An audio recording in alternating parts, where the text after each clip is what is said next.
Bismillah Rahman Rahim. Assalamu alaikum, dear students. Very, very warm welcome in another very interactive uh, practice session for consolidations. Today we are going to discuss few more very important adjustments in consolidations. Hopefully, you understood basic consolidation lecture, which was based on 2 hours recording, in which I just discussed in detail the theory of the consolidation, and we discussed how to do basic consolidation with the help of five working note mechanism, and we completed two exercises which were without any adjustment, and we stopped our last lecture at fair value that uh, we are doing consolidation on the basis of fair value, because at the date of acquisition group accounts must recognize and accounts the subsidiaries net assets at their fair value. uh, Definitely, the fair value method will be mentioned in your examination. And if you are buying some businesses, you are buying on the current market value based, because maybe that business was established 10 years, 20 years ago, and now you are buying that asset. uh, uh, Before 10 years or 20 years, the value of the land and building specifically was not same the value which we have right now at the moment. So there is a difference between the current market value and the historic values of the subsidiaries, non-current assets, especially land or building. So we discussed a basic concept behind the fair value. We are going today to do a very important exercises on the fair value methods.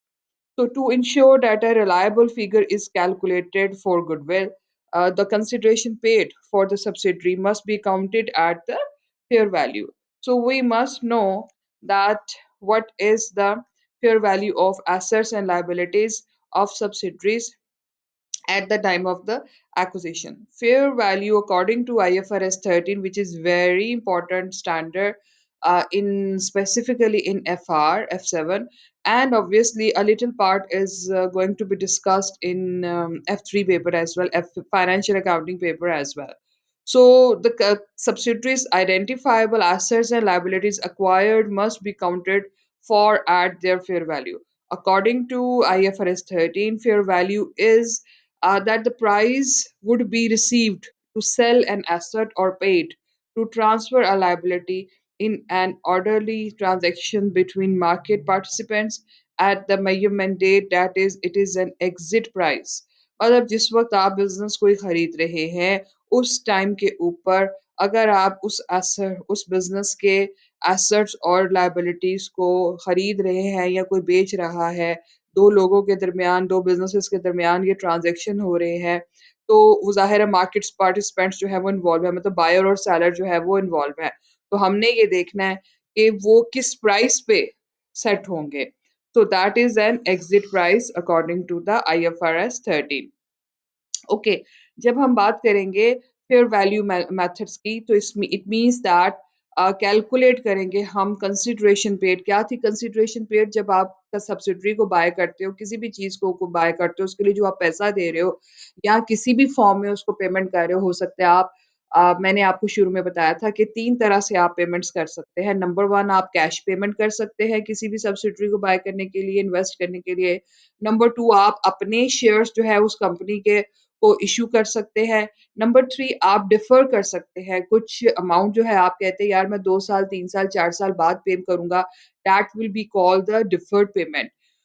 So these three methods will be fall under the consolidation for the consideration paid to buy a subsidiary.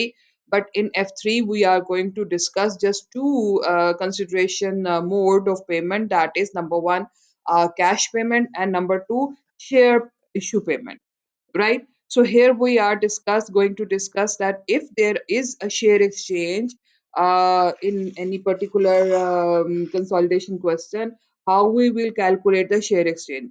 And we are studying the fair value method in the consolidation. It means that we are calculating the share exchange with the help of the current market value of that particular shares, जो भी उसको stock exchange के अंदर चल रही होगी. So the important thing is हमें working three के लिए कैलकुलेशन ऑफ गुड के लिए कंसिडरेशन पेड चाहिए होता है. अभी तक we have just one consideration paid, that was the cash payment, and that was the available in the statement of financial position of the parent. वो उसमें वहां पे गिवन होती है.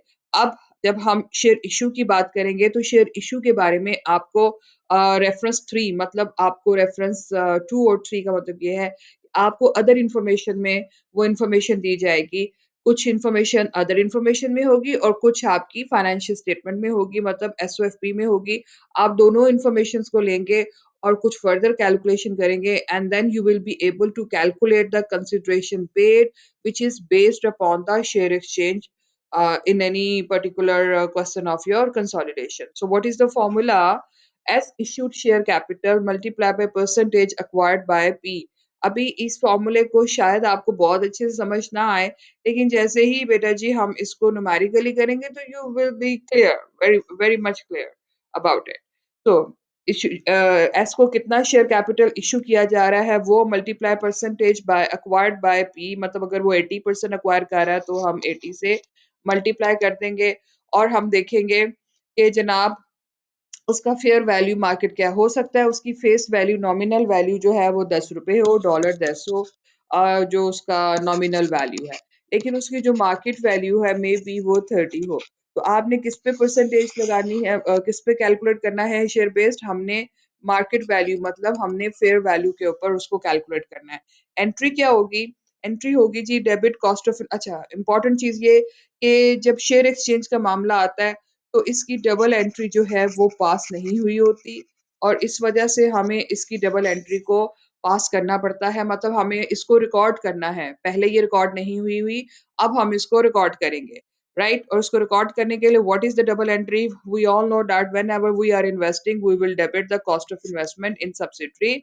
और अब चूंकि आप इसके लिए शेयर इशू कर रहे हैं तो अब आप देखिए 10 रुपए इसकी फेस वैल्यू है और 30 रुपए इसकी फेयर वैल्यू है.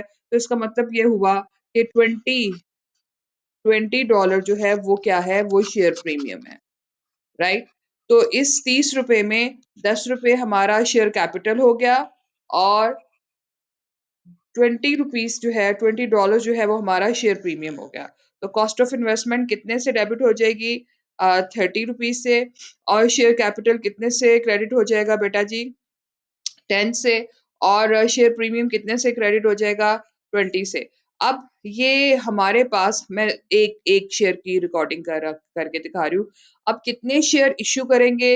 सबसे पहला क्वेश्चन है, question is born. The first question, पहला सवाल ये पैदा होता है कि कितने नंबर ऑफ शेयर्स जो है वो इशू करेगी. कौन? पेरेंट इशू करेगा. इशू किसको करेगा? पेरेंट इशू करेगा किसको? ऑब्वियसली सब्सिडरीज को. तो उसका फॉर्मूला ये है, issued share S, issued share capital, जो एस का अपना इशूड शेयर कैपिटल है, ये हमें कहाँ से मिलेगा? ये हमें एस की एसओएफपी से मिल जाएगा कि उसने आज तक कितना इशू किया हुआ है शेयर कैपिटल. परसेंटेज एक्वायर्ड हमें कहाँ से मिलेगी? क्वेश्चन में गिवन होगी. और रेशियो का मतलब क्या है कि क्या उसको एक के बदले एक मिल रहा है, एक के बदले दो के बदले एक मिल रहा है, तो वो हम रेशियो लगा लेंगे बिल्कुल वैसे जैसे राइट इशू और बोनस इशू के लिए हम रेशियो लगाते थे ना, कि जिसके पास 2 शेयर्स हैं उसको हम 1 इश्यू कर देंगे, जिसके पास 3 शेयर्स हैं हम उसको 2 इश्यू कर देंगे, तो इसको रेशियो बोला जा रहा है. ये कितने नंबर ऑफ शेयर्स जो है वो ऑफर किए जा रहे हैं सब्सिडरी को. तो न्यूमरेटर में क्या आता है? Offer issued. और डिनोमिनेटर में क्या आता है? Held share. आइए जी, ये एक एग्जांपल है, इस एग्जांपल को लेते हैं और देखते हैं कि कैसे कैलकुलेट करनी है हमने इस फॉर्मूले की. who acquired a 75% in the equity share. अब ये है 75% इंटरेस्ट, राइट. ये वाली चीज हो गई कि परसेंटेज एक्वायर्ड कितनी है. equity share capital of Spade. Who is our subsidiary? Spade is our subsidiary. Who is our holding? यानी हमारा पेरेंट कौन है? वो है. On 1st January 2016, acquisition date आ गई आपकी. Okay. The consideration consisted of an immediate cash payment, number one. $1.80 पर share acquired. अच्छा, अब मजे की बात ये है कि पहले हमें हमेशा जो कैश पेमेंट से हमने इन्वेस्टमेंट की होती थी वो पूरी की पूरी गिवन होती थी।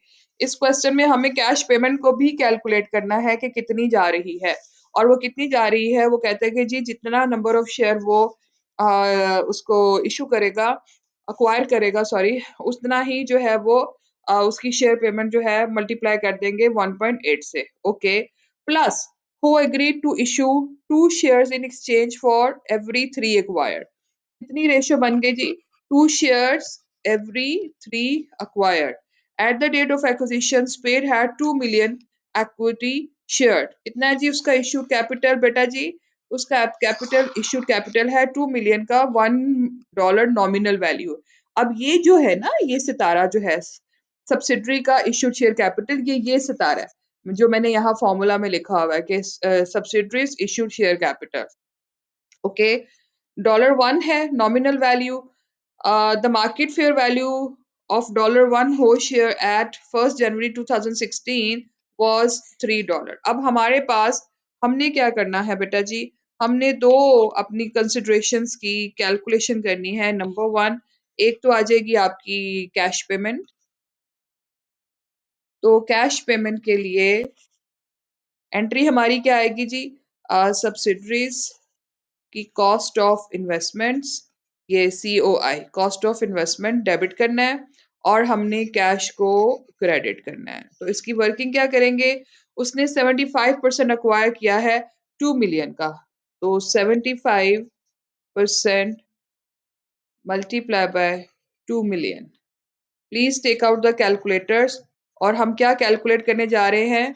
Number of shares bought in subsidiary.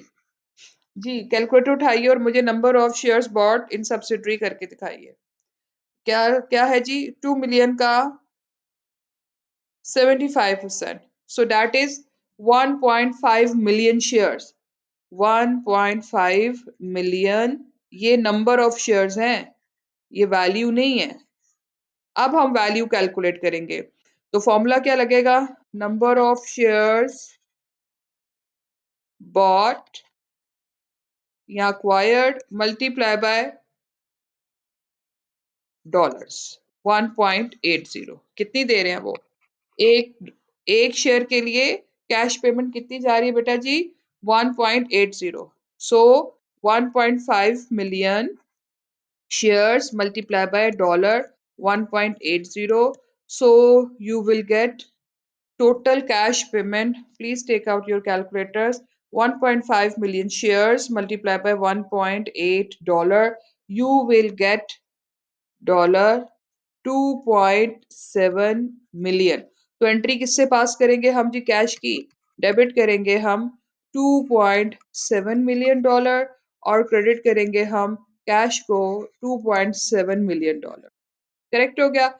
अब cost of investment consideration paid, इसने कहाँ जाना है? इसने वर्किंग नोट 3 में जाना है। ठीक है, ओके, नेक्स्ट हमारा पार्ट है this was the cash payment. Now we are moving towards the calculation of, my dear, number 2, share based payment. Share based payment formula, we have S issued share capital multiply by P's मतलब parent की percentage multiply bye issue का percentage, जो ratio मिलेगा जो आपने issue करना है, और मल्टीप्लाई बाय फेयर वैल्यू मतलब market value of that share. Issued share capital कितना है बेटा जी? अगेन यही वर्किंग हमने करनी है, इसी वर्किंग की हम बात कर रहे हैं। इशूड शेयर कैपिटल हमारे पास है बेटा 2 million मल्टीप्लाई बाय पी का परसेंटेज कितना है?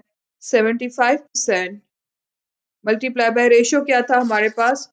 3 के बदले 2 शेयर्स मिल रहे हैं, तो 2/3 मल्टीप्लाई बाय हमारा मार्केट वैल्यू, हमारी फेयर वैल्यू क्या है? It is $3। अब आप जब इस फॉर्मूला को सॉल्व करोगे तो आपके पास क्या आ जाएगा?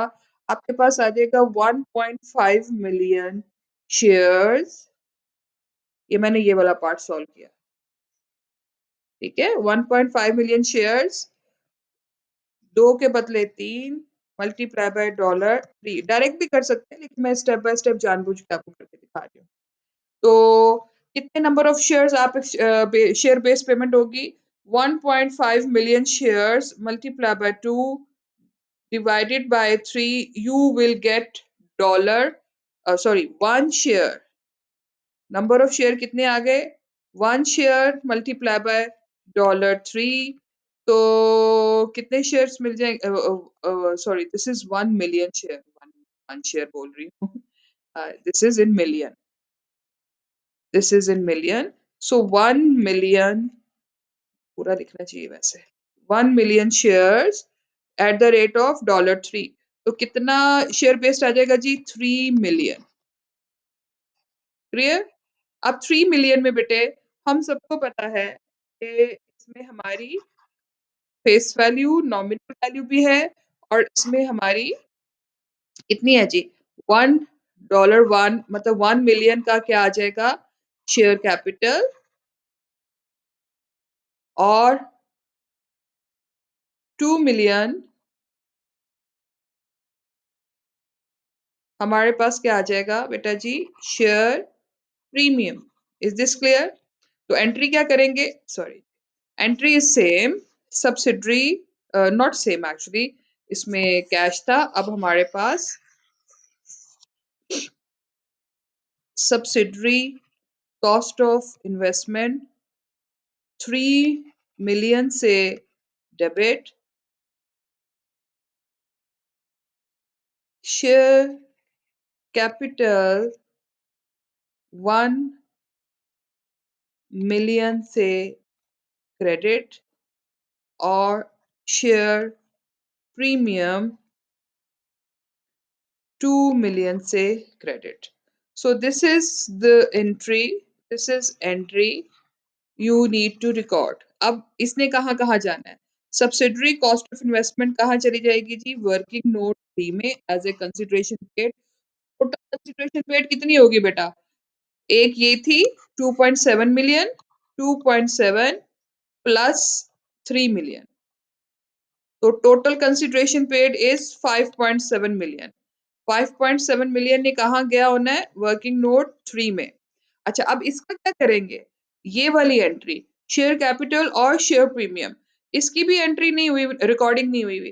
तो जब ये दोनों चीजें कहा जाएंगी, याद रखिएगा, अक्सर बच्चे ये भूल जाते हैं कि वो इसको तो वर्किंग 3 में ले जाते हैं लेकिन इस पार्ट को नहीं लेके जा पाते. भूल जाते हैं कि इसको भी रिकॉर्ड नहीं किया हुआ. एंट्री कर देते हैं लेकिन रिकॉर्ड नहीं करते एसओएफपी में. तो ये कहाँ जाना बेटा जी? इसके ऊपर लगेंगे 3 सितारे. और आप सबको पता है 3 सितारों का मतलब क्या है? 3 stars means that this amount will be shown in consolidated SOFP. Consolidated SOFP under the heading of equity, my dear. बात क्लियर होगी? आपको अक्सर क्वेश्चन में ऐसी चीजें मिलेंगी कि अच्छा अच्छा, ये सेक्शन ए और सेक्शन बी एमटीक्यू दोनों में आ सकती है ये चीज, कि आपकी जो कंसिडरेशन पेड है वो दो मोड्स पे है. नंबर 1 कैश पेमेंट, नंबर 2 आपके पास आ जाएगी बेटा जी, number 1 cash payment, number 2 share based payment. Cash payment के लिए या तो वो कैश बता देगा कहाँ पे एसओएफपी में दिया होगा, जैसे हमने पिछला क्वेश्चन किया, इन्वेस्टमेंट इन जे, इन्वेस्टमेंट इन डी, मतलब जो भी हमारी सब्सिडरी थी कि ये इन्वेस्टमेंट्स हमारी हैं, कोई 60,000 थी, कोई 32,000, समथिंग लाइक दैट, तो हम उसको रिकॉर्ड कर लेंगे. लेकिन कभी कभी वो आपको कैश कैलकुलेट करवाएगा कि जा कितनी नहीं है. अच्छा, मजे की बात है कि ये जो एडजस्टमेंट होगी, ये जो वैल्यू होगी, इसकी इन्वेस्टमेंट जो है आपको एसओएफपी में नजर आ रही होगी कि इन्वेस्ट हुआ हुआ है, लेकिन कंप्लीट रिकॉर्डिंग नहीं हुई क्योंकि शेयर बेस्ड पेमेंट्स की रिकॉर्डिंग नहीं हुई होगी. That will also be communicated in the question. Okay, so subsidiary cost of investment 2.7 million से डेबिट और कैश 2.7 मिलियन से क्रेडिट. अब ये 2.7 मिलियन कैसे आया था? हमने कैलकुलेट किया था number of shares bought in या acquired in subsidiary. वो उसका फॉर्मूला क्या था? कि issued share capital issued share capital of your subsidiary multiply by percentage. ये इश्यूड शेयर कैपिटल है और ये मल्टीप्लाई बाय परसेंटेज जो आप अक्वायर कर रहे हो। तो जब मल्टीप्लाई किया तो we got 1.5 million shares multiply by dollar 1.80 जो कि क्वेश्चन में गिवन था। Is this clear? जब मल्टीप्लाई किया तो we got 2.7 million dollar of the cost of investment and we post this entry. This cost of investment 2.7 million will be reported in working 3। अब इसकी payment हो चुकी होगी 2.7 मिलियन की और इसकी रिकॉर्डिंग भी हुई होगी। बस हमने क्या करना है कि इस वैल्यू को उठाना है और अपने वर्किंग 3 में ले जाना है। But on the other hand side share based payment most of the time वो कहेगा कि ये रिकॉर्ड नहीं हुई तो रिकॉर्ड कीजिए। How you will calculate the share based payment? The formula is वही subsidiary's share issued capital multiply by parent's की percentage multiply by ratio. Ratio क्या थी? ये कितने के बदले कितने शेयर इशू किए जा रहे हैं। तो number of share issued divided by number of share held, ये रेशियो कहलाती है आपकी शेयर बेस के लिए। रेशियो से मल्टीप्लाई करके के बाद हम क्या करेंगे, उसकी मार्केट वैल्यू मतलब फेयर वैल्यू से मल्टीप्लाई करेंगे because we are calculating this consideration on a fair value method. Clear? So how you will calculate? हमारे पास इश्यूड शेयर कैपिटल सब्सिडरी का मतलब स्पेट का था $2 मिलियन। परसेंटेज क्या लगी? 75%। और रेशियो क्या थी? 3 के बदले 2 शेयर्स मिलने हैं और एक शेयर की मार्केट वैल्यू क्या है जी? $3 है। तो जब हमने इसको सॉल्व किया तो हमारे पास नंबर ऑफ शेयर्स जो इशूड आए, जो हम लोग अक्वायर कर रहे हैं बेटा जी, वो कितना अक्वायर कर रहे हैं? 1.7 मिलियन शेयर। ये वही है जो हमने ये निकाला है। 1.7 मिलियन शेयर्स हम अक्वायर कर रहे हैं, हम बाय कर रहे हैं स्पेट में। हमसे मुराद हो है। तो ये बाय कर रहे हैं लेकिन उसके बदले आप उसकी पेमेंट के लिए ये रेशो इशू कर रहे हो शेयर्स की। कैश दे दिया यहाँ, अब हम ये रेशो इशू कर रहे हैं। क्या है रेशो? इसके पास 3 शेयर्स हैं, उसको हम 2 शेयर्स इशू करेंगे और वैल्यू क्या लगाएंगे? Obviously we are under fair value method, then we will use the market value. So 1 million share, 1 million share. Now we are giving in exchange of the consideration paid multiply by $3 तो $3 million आ गई। अब $3 million में $1 million जो है वो हमारे share capital है। How we come to know this? one nominal dollar value is already given into the question. Okay, so it means 1 million is share capital. It means the 2 million is the share premium. Entry is subsidiary cost of investment debit 3 million से पूरी amount से, and share capital 1 million से credit and share premium 2 million से credit. The very important question, very important point is this: this cost of investment will go into working note 3 along with your cash payment. So 2.7 cash payment plus 3 million share exchange, you will use 5.7 million as a cost of investment consideration paid in working 3. And the second part of this entry will be shown under the 3 stars. 3 star means that we have to record this part of the inventory in entry in consolidated SOFP under the head of equity. तो वहां पे हम share capital में 1 million और share premium में 2 million show कर देंगे। Hopefully you understood how to record the fair value of share based payment and the cash payment. Shall we go forward? Yes. नहीं समझ आया आप पॉज कीजिए, आगे मत जाइए, अच्छे से पहले सारा पढ़िए, सुनिए, दोबारा से सुनिए, फिर आगे जाइए। आइए जी, अब हम जा रहे हैं एग्जाम्पल करने किस किस की शेयर बेस्ड पेमेंट अगर आता है वो, और हमने बात की थी ये वाली नॉन करंट एसेट्स में अगर आपका इंक्रीज आ रहा है, मतलब जब आपने अक्वायर किया था उस वक्त सारे एसेट्स जो लैंड और बिल्डिंग थी वो कैरिंग अमाउंट पे थी, लेकिन वो रिवैल्यू हो चुकी थी उस टाइम पे जब हमने एक्वायर किया था, but we did not record that fair value. वो रिवैल्यूएशन हमने रिकॉर्ड नहीं की थी उस वक्त। अगर नहीं की थी आपने एक्विजिशन के टाइम पे, तो आपको स्टैंडर्ड ये कहता है कि जनाबे वाला अब जब आप रिपोर्टिंग कर रहे हो, मतलब आपने फाइनेंशियल स्टेटमेंट्स बनानी है, कंसोलिडेटेड एसओएफपी बनानी है, तो भाईजान उस नॉन करंट एसेट में जो इंक्रीज आया था एक्विजिशन टाइप पे up to the fair value उसको रिकॉर्ड करो। ठीक है, उसको रिकॉर्ड करने का तरीका क्या है? हम क्या करेंगे, एसेट में जितना इंक्रीज आया उसको इंक्रीज कर दो। कहाँ पे? ऑब्वियसली वर्किंग नोट 2 में हम सारा उसका नेट एसेट्स की कैलकुलेशंस के लिए चीजें भेज चुके हैं। याद रखिएगा, जिस एसेट की एक सीड की हम बात कर रहे हैं वो एसेट अभी तक होल्डिंग कंपनी के पास या सब्सिडरी के पास होना चाहिए, वो अभी बिका ना हो। अगर बिक गया हुआ तो फिर हम उसको रिकॉर्ड नहीं करेंगे। Is this clear? उसको उसके ऊपर वर्किंग करने का दूसरा तरीका होगा। ठीक हो गया? तो हमें क्या करना है, हमें इस एसेट को रिकॉर्ड करना है, इस एसेट के एक्सीड को रिकॉर्ड करना है। कैसे? आइए इस क्वेश्चन में मैं करने जा रही हूँ। There is a question, hazelnut and peppermint. बहुत टिपिकल क्वेश्चन है कैप्टन का, बहुत दफा हर दफा हम करवाते हैं। एसबीआर में भी है, एफआर में भी है, एफए में भी है, सब में है। उसका हॉट फेवरेट क्वेश्चन है। ओके, यहाँ पे हेजलनट है और पेपरमिंट है। 31 दिसंबर उसका रिपोर्टिंग पीरियड है, वो हमें पता चल गया। रिपोर्टिंग डेट है property plant and equipment, peppermint this inventory, current assets में inventory, receivables and bank. Share capital में revaluation, share capital, revaluation surplus and retain earnings. हम सबको पता है कि ये दोनों पार्ट कहाँ जाने हैं, ये दोनों पार्ट हमारे 3 सितारे हैं। अब मैं कंसोलिडेटेड एसओएफपी नहीं लिखूंगी, कंसोलिडेटेड एसओएफपी मींस 3 सितारे। चलो लिख देती हूँ यार, सारा कोई पता नहीं आएगा।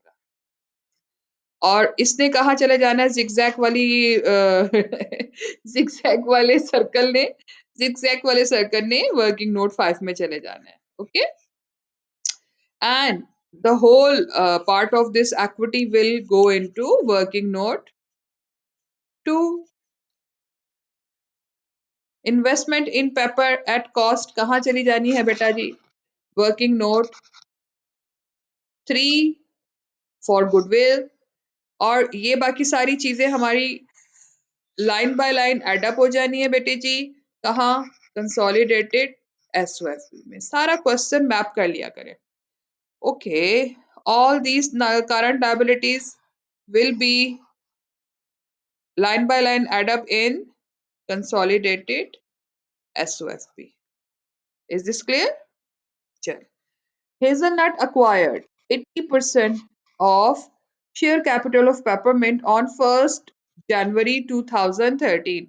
इसका मतलब ये है हमारी, ये क्या बन गई बेटे जी? एक्विजिशन डेट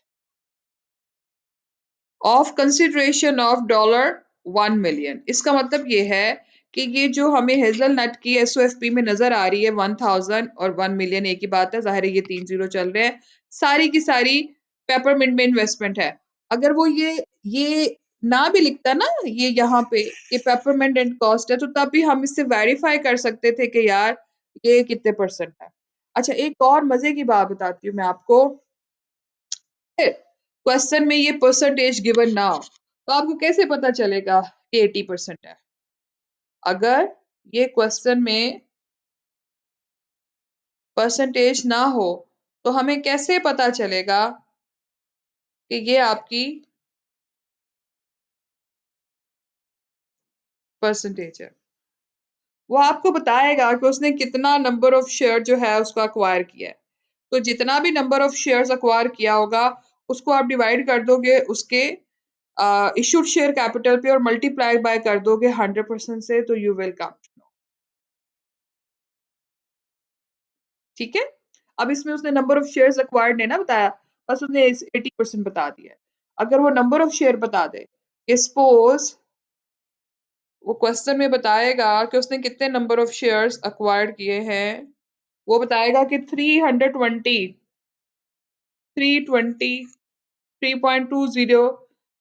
जो उसके शेयर्स हैं उसने अक्वायर्ड किए हैं।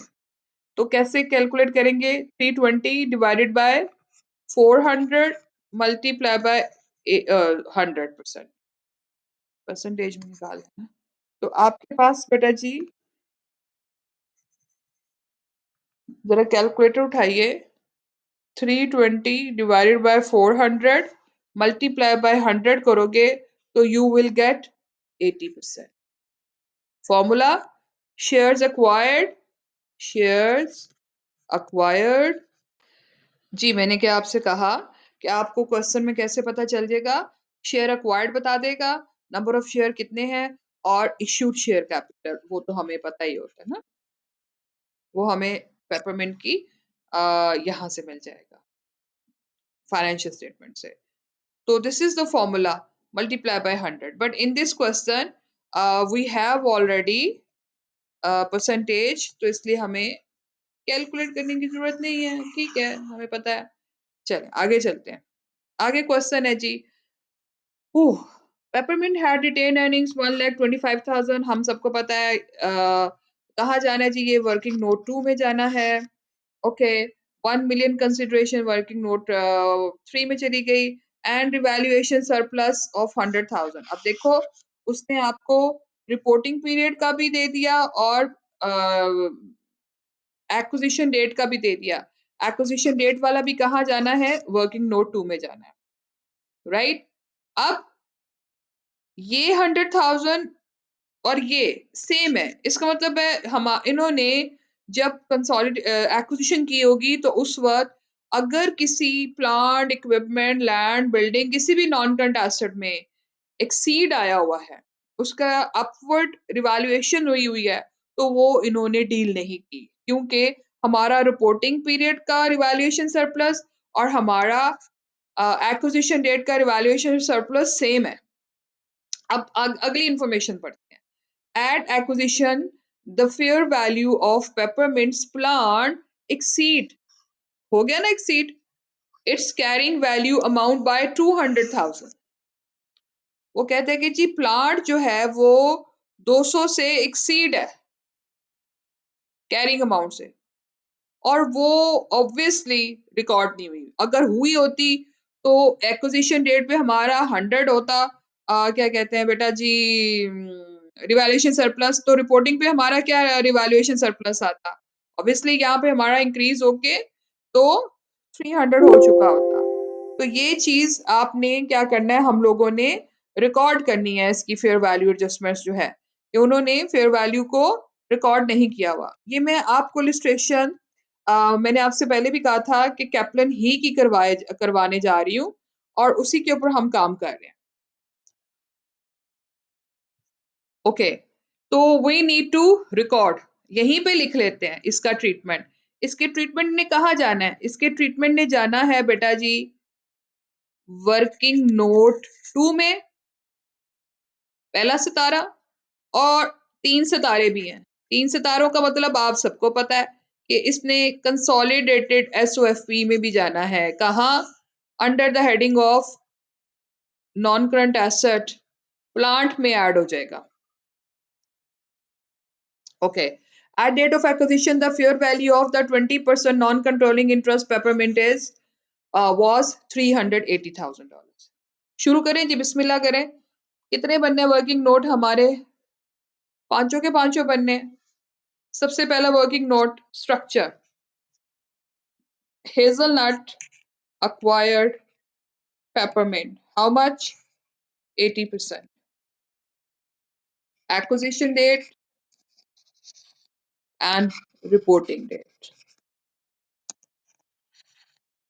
अगर ये 80% है तो बेटा जी एनसीआई का परसेंटेज क्या होगा? 100 माइनस 80, वी गॉट 20%। एनसीआई की फेयर वैल्यू 20% की है $380,000। देख लेते हैं, यही है 380। और पुत्र जी एक्विजिशन डेट है 1 जनवरी 2013, ये 1 जनवरी 2013, और रिपोर्टिंग डेट है 31 दिसंबर 2013। इसका मतलब ये है हमारी फुल ईयर एक्विजिशन डन हो गया। स्ट्रक्चर 1 रिकॉर्ड हो गया। आइए स्ट्रक्चर 2 रिकॉर्ड करते हैं। क्या है जी स्ट्रक्चर 2? वेल, हमें नेट एसेट्स ऑफ पेपरमिंट मतलब सब्सिडरी के चाहिए, share capital, share premium, revaluation surplus and retained earnings. मैं इसको थोड़ी देर के लिए स्मॉल मोड पे लेके जाऊंगी और आपको हम क्वेश्चन बार बार आगे पीछे नहीं होते, we can use the question data from here.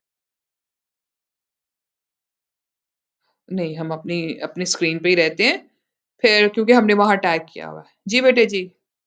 So this is your question my dear.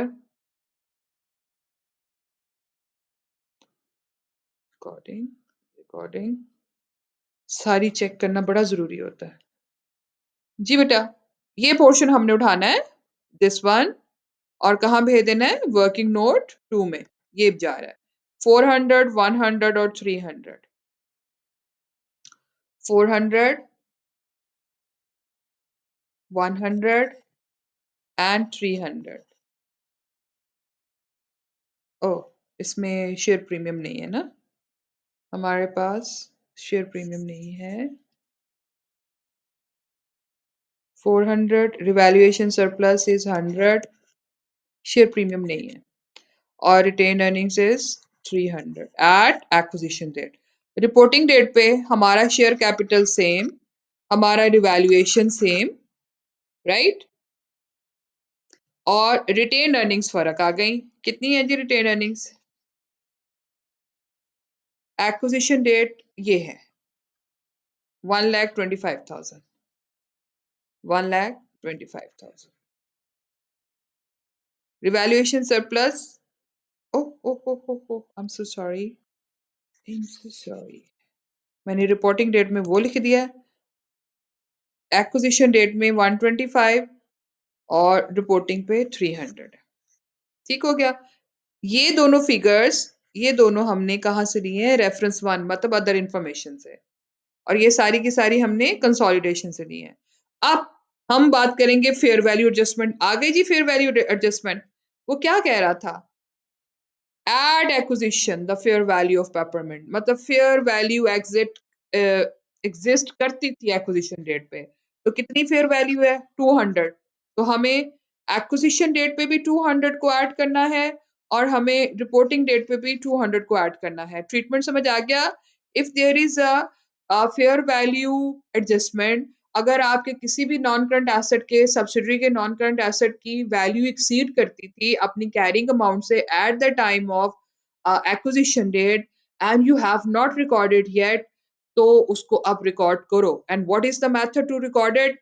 To record this exceed amount in acquisition date column and in reporting column, and 3 सितारे, where it will also disclose consolidated SOFP में, it will added in plant, plant में add हो जाएगी।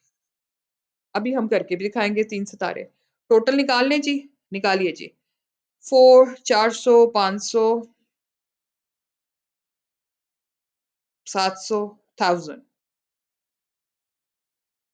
400, 500, 6, 7, 825।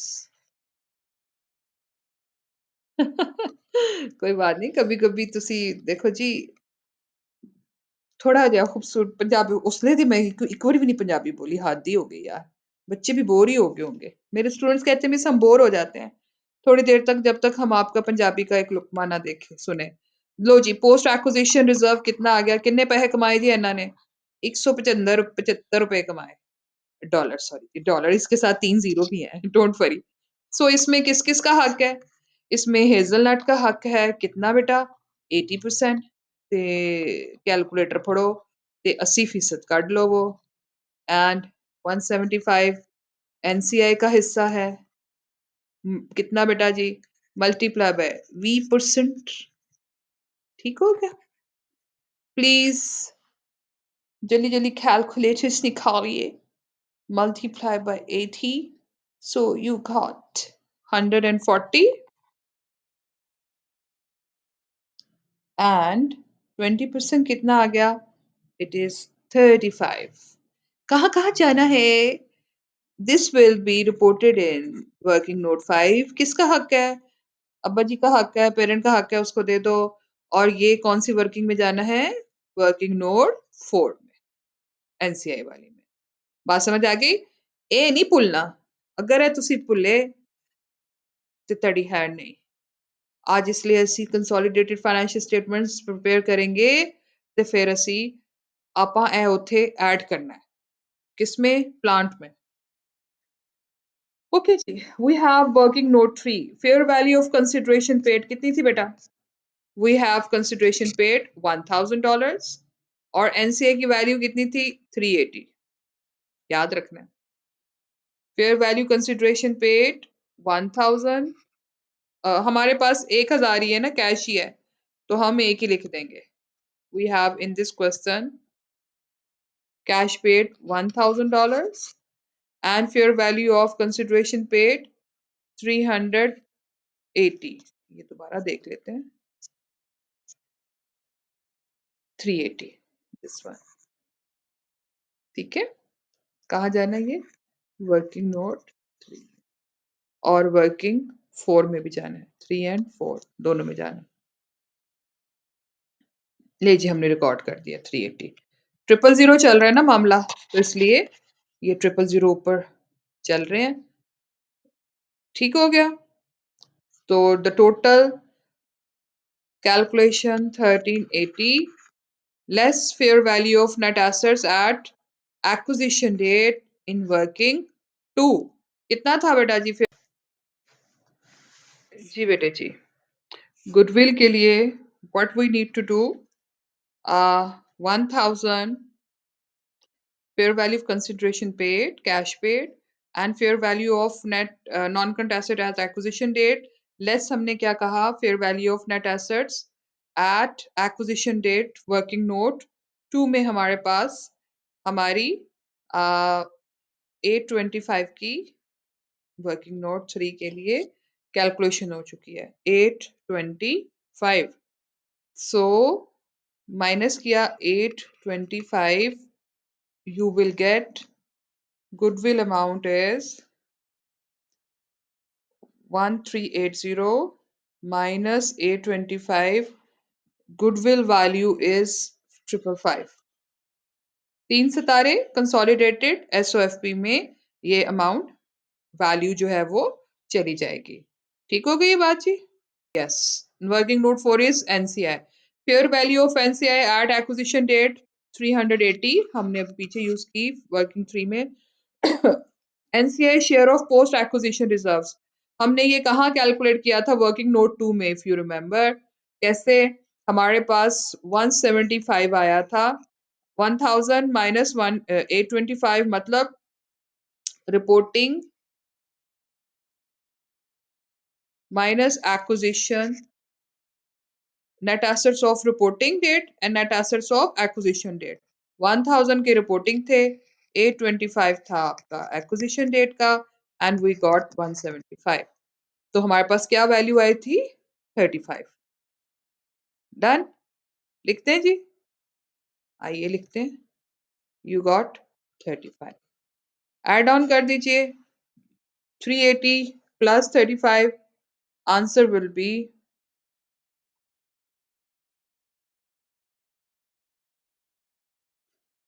415 415 अब total value होगी किसकी NCI की कहाँ लगाना है जी तीन सितारे मतलब कंसोलिडेटेड एसओएफपी में under the heading of equity ये शेयर करेंगे ये हम शो करेंगे ये बेटा जी आ, वो वो हक है जो कि नॉन कंट्रोलिंग इंटरेस्ट का है वो हमने मतलब पेरेंट ने उनको देना है पेरेंट के एसओएफपी में जो कंसोलिडेशन शो हो रही है इतनी वैल्यू उन लोगों की है जिनको हम कंट्रोल नहीं कर सकते लास्ट वर्किंग नोट 5 100% हेजलनट की रिटेन्ड अर्निंग्स कहाँ पे गिवन है क्वेश्चन में आइए देखते हैं ये है जी हेजलनट की रिटेन्ड अर्निंग्स ये मैंने टैग किया हुआ है ये जिगजैग वाला क्या सर्कल कहाँ जाना है जी वर्किंग नोट 5 में आइए भेज देते हैं वर्किंग नोट 5 में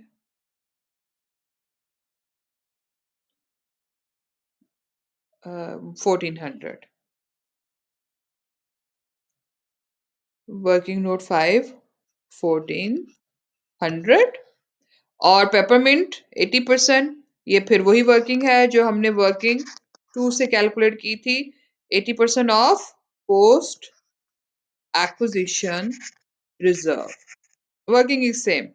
Reporting minus acquisition date के net assets. तो you got 175 का 80%। क्या आया था बेटा जी? 140 I guess. Am I right? दोबारा कैलकुलेट, इधर से दोबारा देख लेते हैं। ये this one done 140। तो टोटल कितना हो गया? 11540। तीन सितारे मीन्स एसओएफपी में जाएगा, कंसोलिडेटेड एसओएफपी में जाएगा under the heading of equity. क्या रह गया जी? Hazelnet consolidated financial statement at statement of financial position at 31 दिसंबर। गुडविल क्या कैलकुलेट की थी जी हमने? पहली चीज जो हमारा आइटम आएगा गुडविल, बाकी सबको तो हमने लाइन बाय लाइन एडअप कर लेना है ना। क्या करना है जी? लाइन बाय लाइन एडअप कर लेना है। किसको? All assets and liabilities. हमारी गुडविल क्या आई थी बेटे? वर्किंग नोट 3 पे तशरीफ ले जाते हैं, ये आई हुई है 380। Done.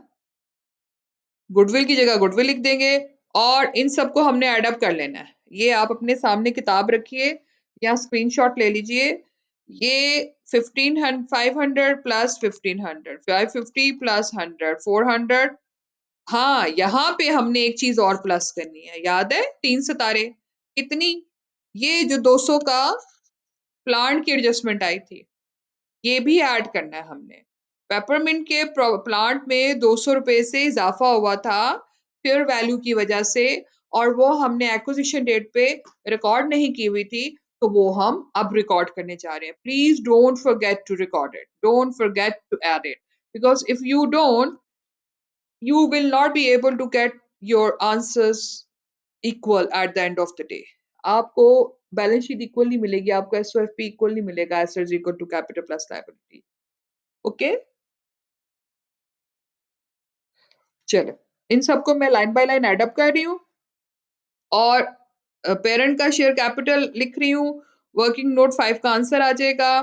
Then I am going to add up line by line liabilities as well. Clear? ये देखिए, ये किसके हैं जी? हेजलनट के, पेपरमिंट के एसेट्स, और ये fair value adjustment.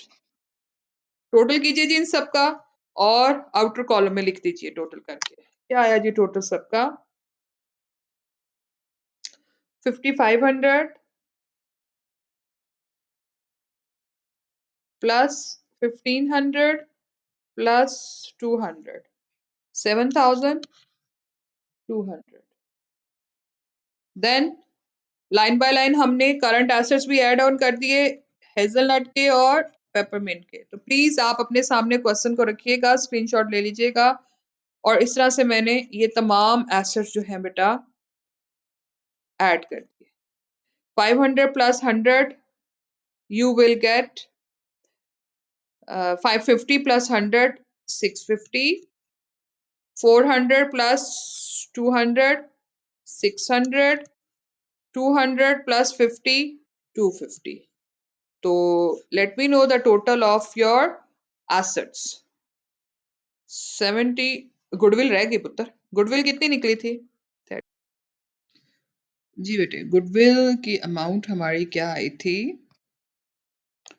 Let me just find out. It was 555. Okay, so we will write our working note 5 वाला, वर्किंग नोट 3 वाला गुडविल भी लिख देंगे।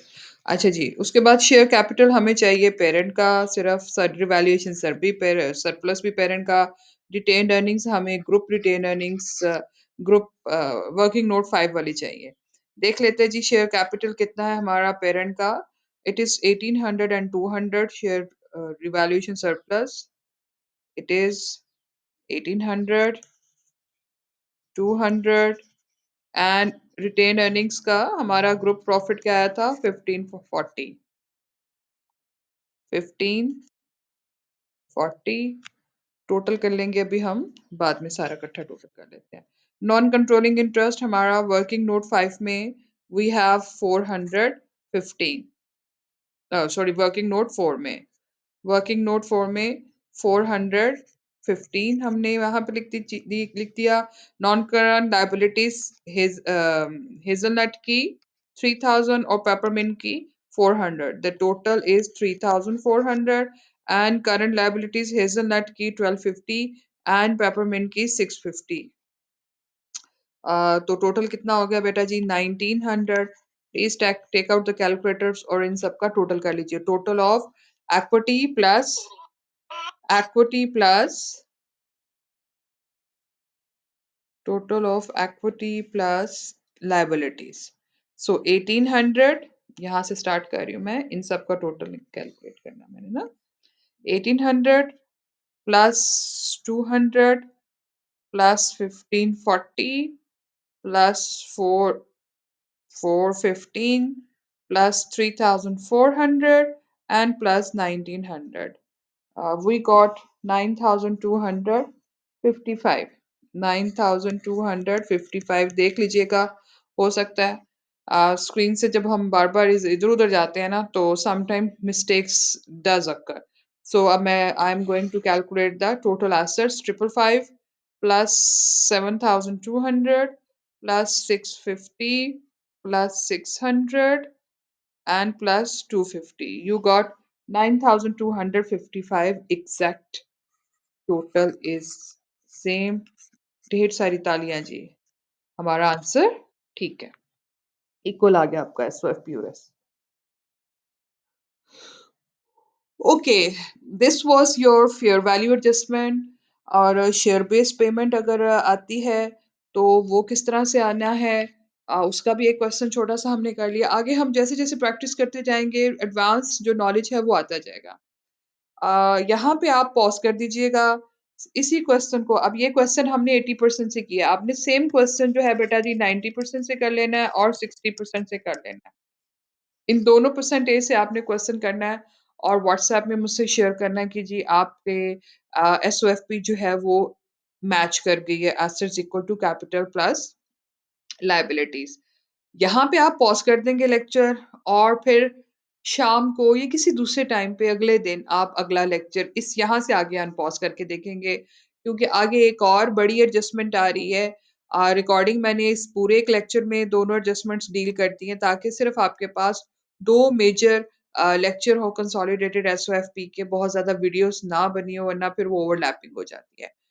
इज दिस क्लियर यहाँ पॉज कीजिए जाइए चाय शाय पीजिए कॉफी पीजिए अगर रोजा नहीं है तो मैं तो सो रोजे से हूँ और ये सारी चीजें आपने कंप्लीट करके फिर आपने अपनी इस अगली जो एडजस्टमेंट है जिसको हम इंट्रा ग्रुप ट्रेडिंग कहते हैं उसके ऊपर आना है अच्छा अब होता क्या है जब हम कंसोलिडेशन कर रहे होते हैं तो बहुत सी कंपनीज एक दूसरे को सेल परचेज कर रही होती हैं सपोज एक कंपनी जो है गाड़ियां मैन्युफैक्चर करती है उसकी जो सब्सिडरी है वो टायर बनाती है और जाहिर है उसकी गाड़ियों की मैन्युफैक्चरिंग में वो टायर यूज होते हैं तो सब्सिडरी जो है सब्सिडरी एस जो कंपनी है वो पेरेंट जो है जो गाड़ मैन्युफैक्चरर्स हैं उनको टायर बेचती है तो ये ऐसे ही हो गया ना मैं अपने ही आप को चीजें बेच रही हूँ तो क्या मैं अपने ही आप को चीजें बेचूंगी तो मैं प्रॉफिट में बेचूंगी आपका क्वेश्चन होगा आपका आंसर होगा नो मैम हम अपने ही आपको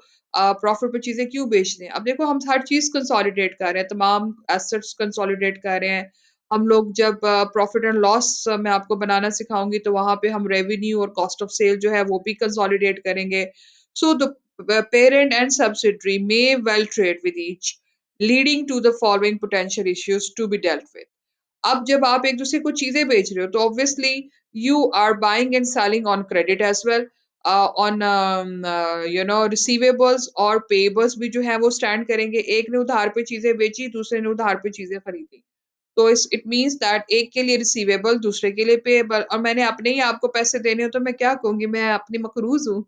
so it's not like that. तो अगर ऐसी चीज़ें हैं आपके कंसोलिडेशन के टाइम पे, तो स्टैंडर्ड ये कहता है कि जनाब जो आपसी के रिसीवेबल और पेएबल्स है ना, उनको कैंसल आउट कीजिए।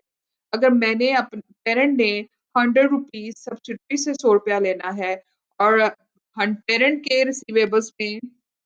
के अकाउंट रिसीवेबल में 100 रुपीज़ पड़े हैं, और सब्सिडरी के अकाउंट्स पेएबल में 100 रुपीज़ पड़े हैं। तो जब मैं कंसोलिडेट करूँगी, तो आप अकाउंट रिसीवेबल कंसोलिडेशन में लाइन बाय लाइन जब रिसीवेबल ऐड करोगे, तो आप इसको नेगेटिव कर दोगे। इसी तरह से जब आप liabilities line by line add करोगे, तो आप पेएबल से 100 रुपीज़ को माइनस कर दोगे। Is this clear? हम सेम अमाउंट से रिसीवेबल और पेएबल माइनस कर देंगे। This is the syllabus of your financial accounting, FA वाले स्टूडेंट के लिए। बट यस, जब हम एफआर में जाएँगे, तो इसमें एडवांस स्टडीज़ भी आएँगी, और वो क्या होंगी? वो ये होंगी कि कुछ कैश इन ट्रांज़िट और गुड्स इन ट्रांज़िट भी निकलेगा। जब एफआर वाले प्रैक्टिस क्वेश्चन देख रहे होंगे, उसमें मैं वहाँ पे उनको बताऊँगी, बट यहाँ के लिए अभी एफए के लिए इतना काफ़ी है। ए सबसे पहले अगर आपने एक-दूसरे को कुछ उधार पे चीज़ें बेची हैं, और उधार पे कुछ चीज़ें खरीदी हैं, तो जो आपसी का रिसीवेबल और पेएबल है, at the time of consolidated financial statement SOFP, आप वो रिसीवेबल और पेएबल सेम अमाउंट से क्या करेंगे बेटा जी? काटा मार दोगे, कैंसल आउट करोगे। Is this clear? और दूसरी चीज़, इसी तरह से अगर कोई डिविडेंड सब्सिडरी ने पेरेंट को पे किया हुआ है, और सब्सिडरी ने रिसीव किया हुआ है, तो अब हम तो पूरी की पूरा एसओपीएल कंसोलिडेट करेंगे आगे जाके। हम तो पूरे का पूरा प्रॉफिट कंसोलिडेट कर रहे हैं, तो फिर डिविडेंड, अगर हम डिविडेंड भी लिखेंगे इनकम, और वहां से उसके प्रॉफिट को भी ऐड ऑन कर देंगे, तो इसका मतलब है हम डबलिंग कर रहे हैं, हम ओवरलैपिंग कर रहे हैं। So dividend paid by subsidiary recognised as income by the parent is also intra group trading, so you need to cancel out. So simply, if a dividend is paid by one entity and received by the other, the net effect of this two group is zero. आपने उसको खत्म कर देना है। अच्छा, तीसरी चीज, this was one receivable and payables, दूसरी चीज dividend, and the third thing is your unrealized profit on sale of inventory between the parent and the subsidiary. क्या होता है जी unrealized profit? पेरेंट ने सब्सिडरी को चीजें बेची, या सब्सिडरी ने पेरेंट को चीजें बेची, दोनों सूरतों में दोनों सूरतों में स्टॉक कहाँ पड़ा होगा? ग्रुप के पास। स्टॉक, और कौन सा स्टॉक? कुछ चीजें तो बिक जाएंगी ना। हम बात करेंगे जो आपकी क्लोजिंग इन्वेंटरी पड़ी है। मैं किसकी बात करूंगी? क्लोजिंग स्टॉक की बात करूंगी। आप जिसने जिसको मर्जी बेचा हो, जिसने जिसको मर्जी बेचा हो, हमारे पास जो क्लोजिंग स्टॉक पड़ा है बेटा जी, उसके अंदर प्रॉफिट पड़ा है। ठीक हो गया? पेरेंट ने चीजें बेची सब्सिडरी को 200 रुपए की, उस 200 रुपए में 50 रुपए का प्रॉफिट था, राइट? पेरेंट ने किसको चीजें बेची? सब्सिडरी को। 50 रुपए का प्रॉफिट उसके अंदर पड़ा है। बेटा जी, प्रॉफिट किसने कमाया? ऑब्वियसली पेरेंट ने कमाया। और क्लोजिंग, अगर इन 200 रुपए की चीजें सारी की सारी बिक गई, तो फिर मामला तो खत्म हो गया, मतलब आपने बाहर बेच दी। पेरेंट ने सब्सिडरी को बेची और सब्सिडरी ने आगे बेच के खत्म कर दी, तो फिर कोई मसला नहीं है। लेकिन अगर इन 200 रुपए की चीजों में से कोई भी स्टॉक पड़ा है, क्लोजिंग स्टॉक पड़ा है, सपोज 100 का क्लोजिंग स्टॉक पड़ा है, $100 का क्लोजिंग स्टॉक पड़ा है, तो इसका मतलब ये है, इस क्लोजिंग स्टॉक के अंदर इस क्लोजिंग स्टॉक के अंदर क्या पड़ा है बेटा जी? पर्पल लेते हैं। इस क्लोजिंग स्टॉक के अंदर अनरियलाइज्ड प्रॉफिट एग्जिस्ट कर रहा है। कितना?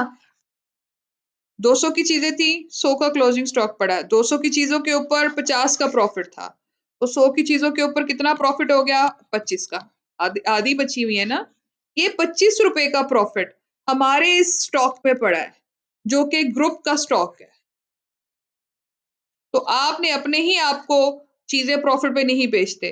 तो स्टैंडर्ड ये कहता है भाईजान, ये जो 25 रुपए पड़े हैं ना क्लोजिंग स्टॉक के अंदर, इसको खत्म करो।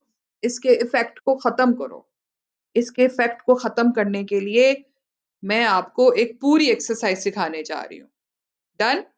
इस इफेक्ट को खत्म करने के लिए मैं आपको पूरी की पूरी एक्सरसाइज सिखाने जा रही हूँ। और हम ऐसा क्यों कर रहे हैं? Because can you make a profit if your right hand sells goods to your left hand? तो subsidiary is part of your group बेटा जी, सब्सिडरी आपका हिस्सा है। बच्चे अब्बू जी का हिस्सा होते हैं। याद है ना, पेरेंट कौन थे? पेरेंट अब्बू जी थे। सब्सिडरी कौन थी? बेटा या बेटी। ऐसे ही हमने पढ़ा ना शुरू में। तो ये एक यूनिट है। Group is one unit. तो आप अपने ही आपको चीजें प्रॉफिट पे नहीं बेच सकते। चले बेच दी, अगर तो वो सारी की सारी बाहर हो गई, बिक गई, खत्म हो गई स्टॉक से, तो मामला खत्म, दफा करो, कुछ नहीं करना। लेकिन अगर उसमें से कुछ भी हिस्सा आपके क्लोजिंग स्टॉक में पड़ा है, तो इसका मतलब है वो प्रॉफिट पे पड़ा है। जाहिर है आपने चीजें एक दूसरे को प्रॉफिट पे बेची होंगी ना, तो वो प्रॉफिट पे पड़ा है। तो उसको ठीक करो। उस जो अनरियलाइज प्रॉफिट है, अनरियलाइज क्या होता है? जो चीजें अभी नहीं बिकी, उसका प्रॉफिट अभी रियलाइज नहीं हुआ, वो अनरियलाइज प्रॉफिट है। तो अगर वो पड़ा है, तो वो कहता है उसको खत्म करो। अब हमारे पास दो सिनेरियो बनने हैं पुत्र। कितने सिनेरियो बनने हैं? दो सिनेरियो। तो वो कहते हैं, if a parent subsidiary and subsidiary trade with each other, we will call it as intra-group trading. And some of the inventory sold remains within the group at reporting date. We must adjust closing inventory so that it is stated as original cost to the group. The PURP, provision for unrealized profit, is calculated using either markup or margin method. आपने अगर मेरा incomplete record अब तक सुन लिया है, तो उसमें मैंने मार्कअप और मार्जिन मेथड दोनों सिखाए हुए हैं। हमें पता है markup is always on cost and margin is always on sales. यहाँ पे हमारे पास कॉस्ट 100% होगी, इसमें हम प्रॉफिट जो है ऐड ऑन करेंगे। पोस्ट 100% कॉस्ट है, प्रॉफिट आपका 20% है, तो यहाँ पे आपकी सेल कितनी हो जाएगी? 120% हो जाएगी। और मार्जिन मेथड में हमारे पास 100% सेल होती है, सॉरी, हाँ, 100% सेल है। अब इस सेल के अंदर दो हिस्से हैं, हमारी कॉस्ट भी है और हमारा प्रॉफिट भी है। सपोज आपका प्रॉफिट 30% है, तो आपकी कॉस्ट कितनी होगी बेटा? मैंने वहां पे बड़ी डिटेल से आपको मार्कअप और मार्जिन का बताया हुआ है। और आप जब कंसोलिडेशन देख रहे होंगे, तो यकीनन आप इनकम्प्लीट के बाद देख रहे होंगे। अच्छा जी, सेल्स हमारी 100% है हमेशा। और प्रॉफिट अगर आपका 30% है, तो कॉस्ट कितनी हो जाएगी बेटे जी? 100 माइनस 30, 70%। ये वो एक छोटा सा क्विक रिव्यू है जो हम इनकम्प्लीट रिकॉर्ड में मैंने आपको मार्कअप और मार्जिन की कैलकुलेशन सिखाई हुई है। So we need to adjust provision for unrealized profit in consolidation. दो सिनेरियोज हैं। सिनेरियो नंबर वन, अगर सेलर पेरेंट है, अबू जी है, अगर अबू जी ने बेचा, तो बेटा प्रॉफिट किसने कमाया? प्रॉफिट किसने कमाया? अबू जी ने, राइट? अबू जी का प्रॉफिट कहाँ पड़ा होगा? अबू जी की रिटेन्ड अर्निंग्स में। ऐसे ही है। प्रॉफिट कहाँ पड़ा होगा? प्रॉफिट दो जगह पड़ा होगा, अबू जी की रिटेन्ड अर्निंग्स में और क्लोजिंग स्टॉक में, राइट? तो हमें क्या करना है? हमें हमें उस अनरियलाइज्ड प्रॉफिट को कहाँ कहाँ से माइनस करना है? अनरियलाइज्ड प्रॉफिट हम डिडक्ट करेंगे कहाँ कहाँ से? अबू जी का प्रॉफिट, अबू जी का प्रॉफिट और क्लोजिंग स्टॉक से। कहाँ कहाँ से माइनस करोगे? क्लोजिंग स्टॉक से माइनस करोगे।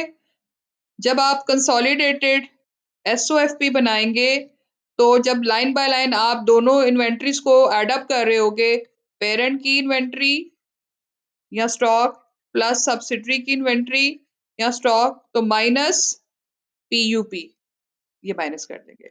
और अबू जी का प्रॉफिट हमने कहा भेजा होगा? रिटेन्ड अर्निंग्स में। अबू जी का प्रॉफिट का मतलब पेरेंट, ठीक है? रिटेन्ड अर्निंग्स में गया होगा। कहाँ गया होगा बेटा जी? रिटेन्ड अर्निंग्स में। हम अभी तक बहुत सारे क्वेश्चन करके आ चुके हैं। रिटेन्ड अर्निंग्स, पेरेंट की रिटेन अर्निंग्स हम कहाँ भेज रहे होते हैं? वर्किंग नोट 5 में। तो आप ये पीयूपी कहाँ से लेस करोगे? वर्किंग नोट 5 से माइनस कर दोगे। बात समझ आ गई? Very easy. वर्किंग नोट 5 से जाके माइनस कर दो और क्लोजिंग स्टॉक से माइनस कर दो अनरियलाइज प्रॉफिट को। वो कैसे कैलकुलेट करना है? या मार्जिन के फॉर्मूले से करेंगे या मार्कअप के फॉर्मूले से करेंगे। Million dollar question. एंट्री क्या करेंगे? This is sweet heart your entry. This is your entry. ये जो मैंने ट्रीटमेंट, ये है ट्रीटमेंट डायरेक्टली करना, लेकिन एंट्री पूछता है वो। आपको आपके एग्जामिनर ने डबल एंट्री पूछनी है पुत्र। तो हमने क्या किया? हमने ग्रुप रिटेन अर्निंग्स को डेबिट किया। जब भी कभी हमने रिटेन अर्निंग से कुछ माइनस करना होगा तो ऑब्वियसली उसको डेबिट करेंगे। वही गोल्डन रूल हमारे पहले दिन के।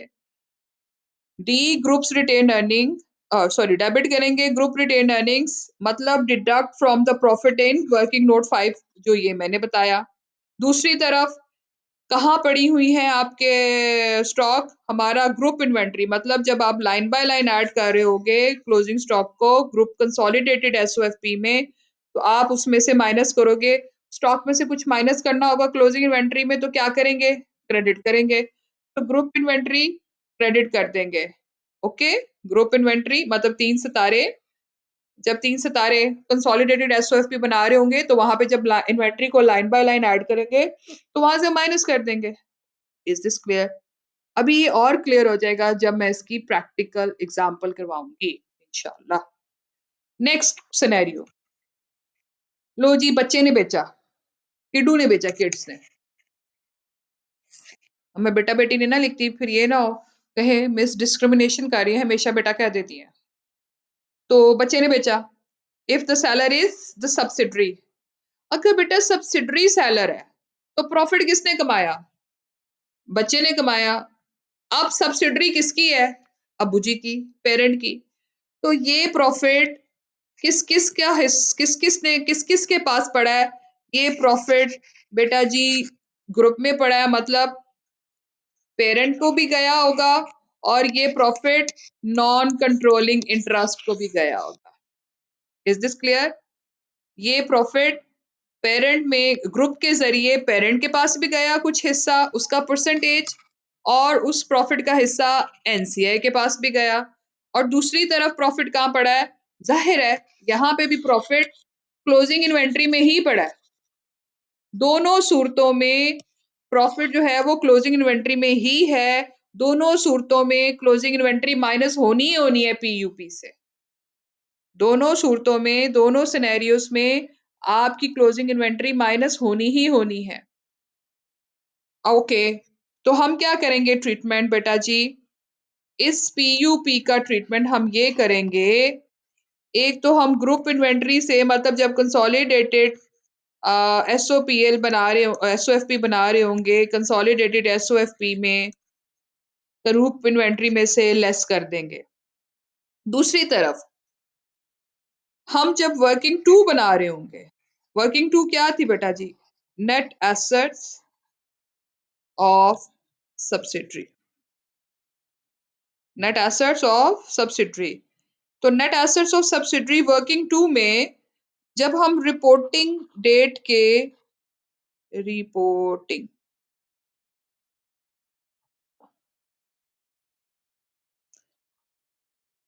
रिपोर्टिंग डेट का कॉलम होगा नेट एसेट्स का, उसमें से हम पीयूपी को लेस कर देंगे। Is this clear?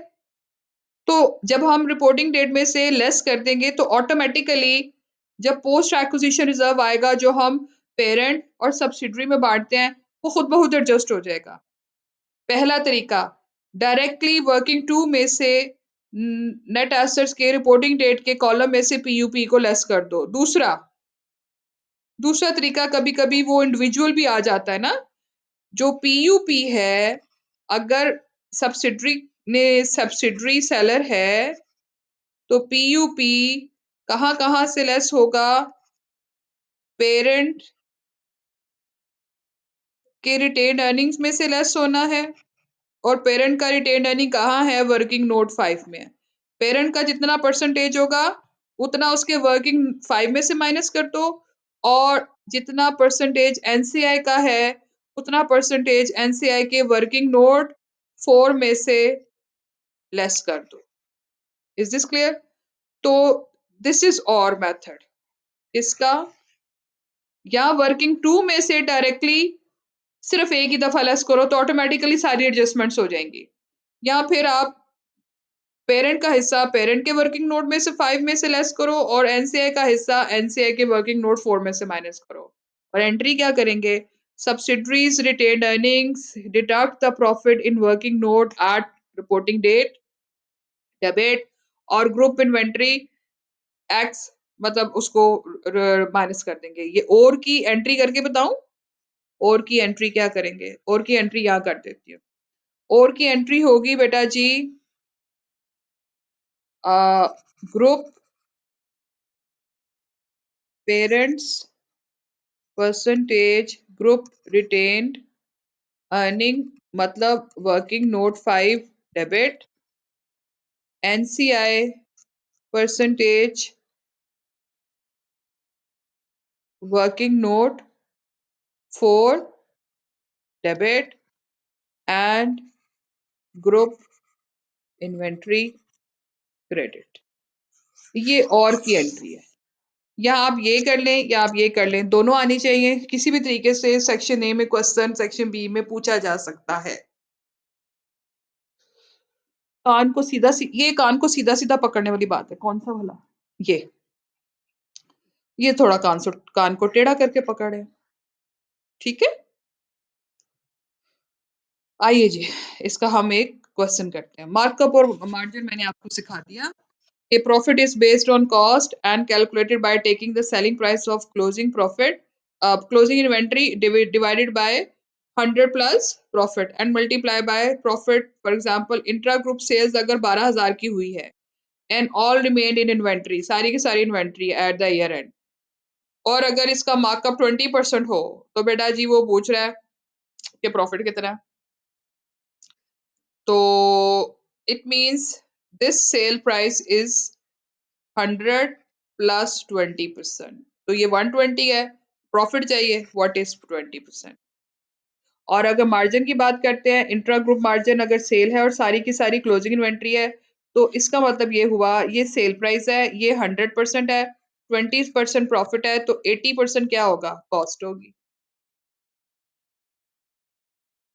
तो सिंपल, 12,000 का 20% ले लो, 20/100 कर लो, तो दैट इज 2,400। यहाँ पे 2,000। व्हाट इज इम्पोर्टेंट पॉइंट, ये बड़ा ही जरूरी है याद रखना जब आप कंसोलिडेशन कर रहे होंगे, कि पीयूपी से ग्रुप इन्वेंटरी को एसओएफपी में से माइनस करना ना भूलिएगा, वरना आंसर आपका टैली नहीं करेगा और मार्क्स भी कट जाएंगे। दूसरी चीज, अगर पेरेंट सेलर है तो वर्किंग नोट 5 में से माइनस करना ना भूलिएगा, डिक्रीज करना। तीसरी चीज, अगर सेलर सब्सिडरी है तो वर्किंग नोट 2 में से माइनस होना है। दोनों सूरतों में ये होना ही होना है। ग्रुप इन्वेंट्री ने दोनों सिनेरियोस में माइनस होना ही होना है, चाहे सेलर सब्सिडरी है चाहे सेलर पेरेंट है। ओके, चाहे सेलर सब्सिडरी है चाहे सेलर पेरेंट है। ये की पॉइंट आपने ऐसे आज से स्टेटस लगा लो, जब से व्हाट्सएप का स्टेटस, फेसबुक का स्टेटस, इंस्टा का स्टेटस, और जो जो यूज करते हो वो सब स्टेटस। क्लियर? करंट अकाउंट्स हम बात कर चुके हैं, रिसीवेबल पेएबल, कभी कभी आपको इंट्रा ग्रुप लोन भी आ जाता है पेरेंट टू सब्सिडरी।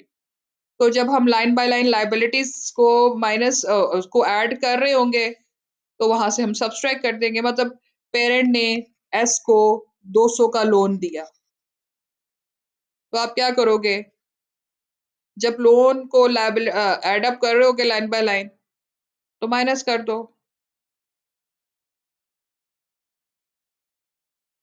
जो भी बैलेंस आएगा, अभी हम क्वेश्चन करते हैं।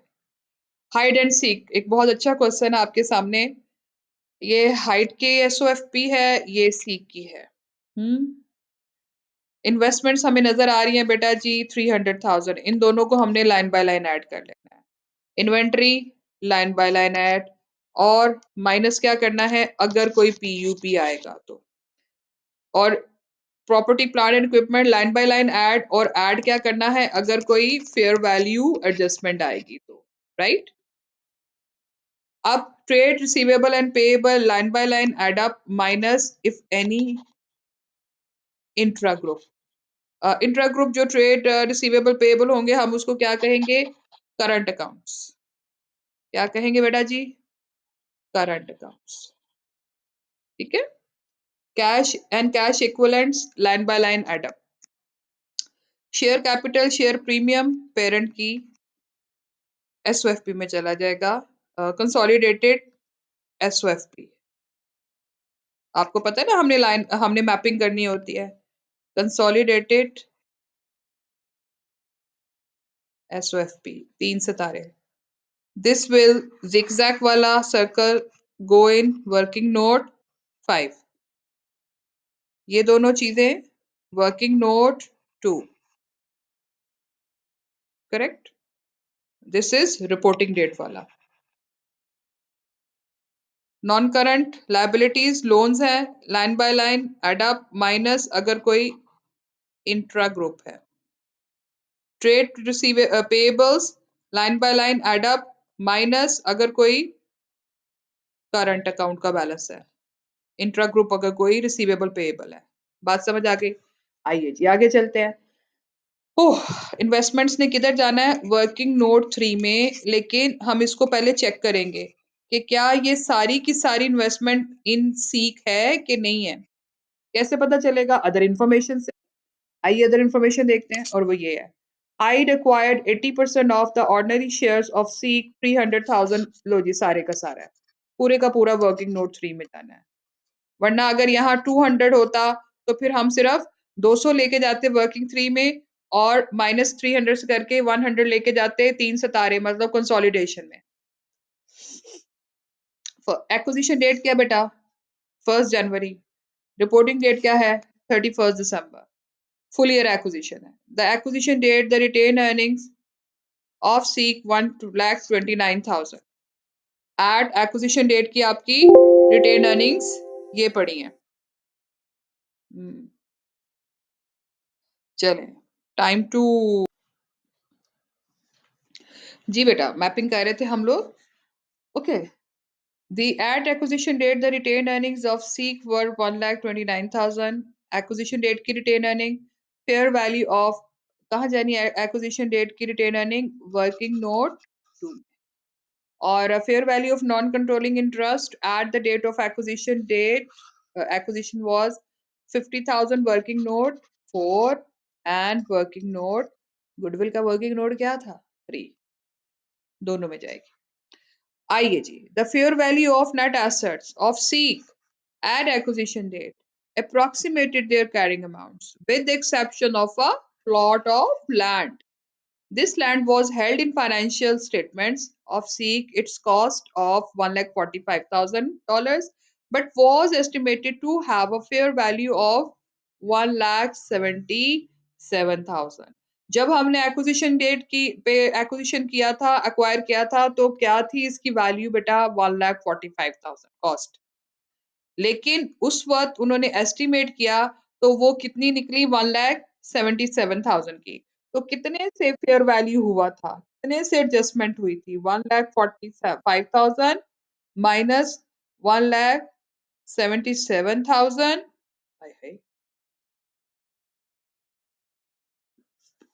32,000। 32,000 से फेयर वैल्यू एडजस्टमेंट की रिक्वायरमेंट है। हम सबको पता है ना कि क्या करना है, फेयर वैल्यू एडजस्टमेंट को हमने क्या करना है, हमने इसको दो जगहों पे लेके जाना है। नंबर 1 वर्किंग नोट 2, दोनों कॉलम। नंबर 2 कंसोलिडेटेड एसओएफपी में ऐड करना है, किसमें, प्लांट में, नॉन करंट एसेट्स में ऐड कर देना है। Is this clear.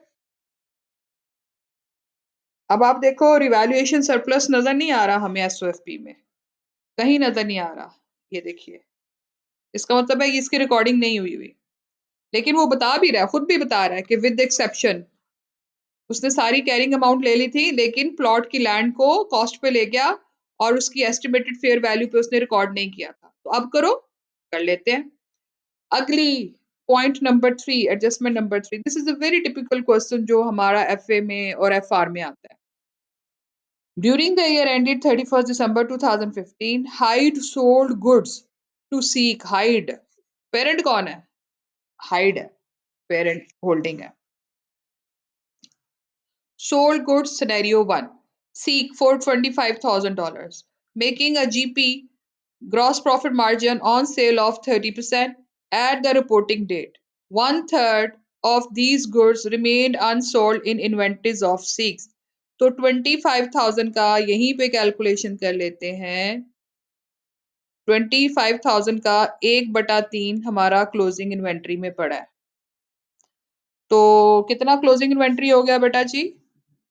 25,000 divided by 3, 8,333, 8,333। अब इसके अंदर कितना परसेंटेज है? मार्जिन है, मार्जिन में सीधा सीधा परसेंटेज अप्लाई कर देंगे तो यू विल गेट पीयूपी। कितना आ गया पीयूपी? 8,333 का 30% ले लो, दैट इज 2,500। प्लीज कैलकुलेट कर लीजिए, दैट इज 2,500। हमें इसका ट्रीटमेंट पता है ना सिनेरियो का, कहाँ कहाँ जाना है बेटा जी? ये 2,500 वर्किंग नोट 5 में से माइनस होना है, और ये 500 कंसोलिडेटेड एसओएफपी में से माइनस होना है, लेस होना है। Is this clear? Group inventory से अभी अभी मैं आपको इन्वेंट्री की एंट्री करा के आई हूं। नहीं समझ आती, पॉज करो, वापस जाओ। अभी मैं इधर कर भी दूंगी दोबारा एंट्री। क्लियर होगी जी? आगे चलते हैं। At the reporting date, Hyde had a receivable, Hyde had a receivable due from Seek. एक का रिसीवेबल दूसरे का पेएबल, एक का रिसीवेबल दूसरे का पेएबल। कितना? 2,000। क्या करना है? जब हम कंसोलिडेट करेंगे, ये जो मैंने करंट अकाउंट्स माइनस किए हुए ना, तो यहाँ से 2,000 माइनस कर देंगे और फिर हम लाइबिलिटी से 2,000 माइनस कर देंगे। क्लियर होगी बात? चलें जी वर्किंग नोट वन की तरफ, 2, 3, 4। प्लीज इसका स्नैपशॉट ले लीजिए, पिक्चर ले लीजिए, ताकि आप बार बार आपको इधर उधर ना आना पड़े। हम जब स्क्रीन पे जाएंगे तो फिर आपको प्रॉब्लम ना हो। ग्रुप स्ट्रक्चर कितने परसेंटेज अक्वायर किया? 80%। As acquired 80% of Seek. तो NCI 100 minus 80 is 20%. Acquisition date and reporting date 1st January, acquisition date क्या बता? 2011, 1st January 2011 और 31st December 2011 full year acquisition है, राइट? ओके। और एनसीआई की फेयर वैल्यू क्या है बेटा जी? एनसीआई की fair value at this is $50,000। 50 50 है ना? 50 है। कहाँ जानी है? वर्किंग नोट 4 में जानी है। चल, working 2, net assets of subsidiary, share capital, share premium, revaluation surplus, retain earnings, fair value adjustment, PURP adjustments. Acquisition date का हमारा शेयर कैपिटल और शेयर प्रीमियम सेम होगा रिपोर्टिंग डेट का। कितना है भाई? ये है जी 50,000 शेयर कैपिटल और 1,69,000, सॉरी ये रिपोर्टिंग डेट का है। 50,000 और 1,69,000, $50,000 और $1,69,000। एक्विजिशन डेट पे share capital remains the same, but retained earnings are different. What are the retained earnings? This is $1,29,000. $1,29,000. ठीक है बेटे? 1,29,000. चलें. We don't have share premium in this question. Okay, we don't have revaluation surplus in this question, but we have fair value adjustments.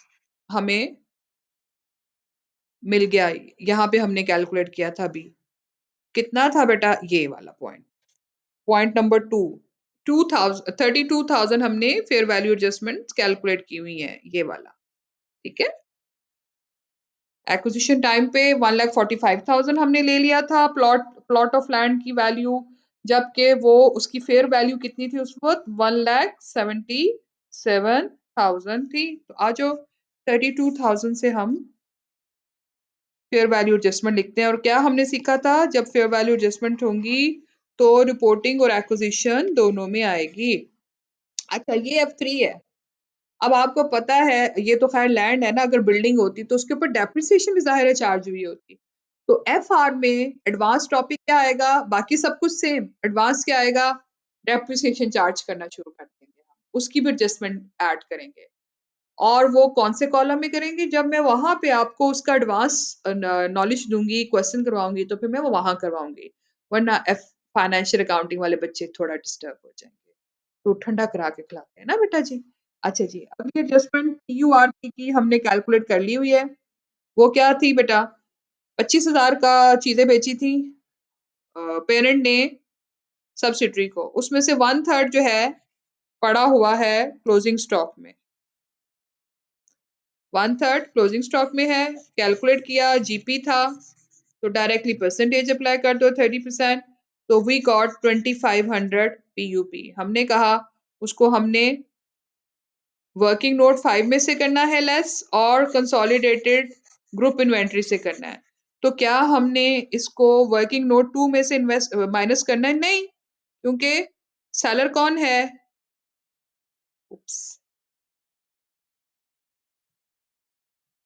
Seller कौन है, parent है। यहां से किस वक्त माइनस करेंगे, इफ सब्सिडरी इज सेलर, फिर माइनस करेंगे।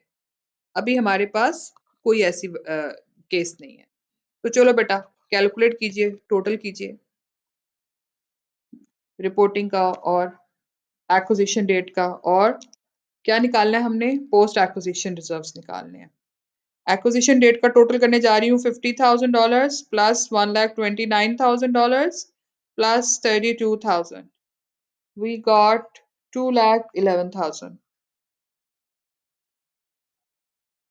Done. Next we have reporting का कॉलम का टोटल $50,000 प्लस $1,69,000 प्लस $32,000, 2,51,000, $2,51,000। ये थोड़ी वर्किंग यहाँ पे जरा जगह कम होगी, मैं यहाँ जा रही हूँ, post acquisition reserve reporting minus acquisition date. Reporting $2,51,000 minus $2,11,000, we got minus $2,11,000, we got $40,000 post acquisition reserve. यहीं पे इसके दो टुकड़े कर देते हैं। कितना परसेंटेज था बेटा, 80% था, 80% दे देते हैं पी को, पेरेंट को मतलब एच को, और 20% जाएगा एस को। तो $40,000 multiply by 80 over 100, you will got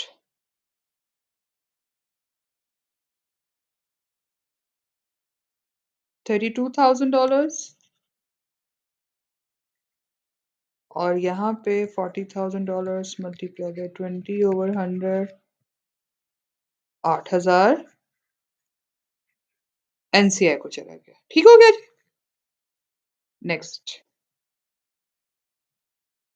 goodwill की working, goodwill full goodwill method या फेयर वैल्यू मेथड है जो हमारा fair value of consideration paid, कितना कैश पे किया था हमें, थोड़ा सा वापस जाते हैं, ये है जी 300,000।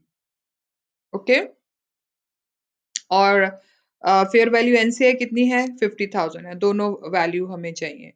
300, $300,000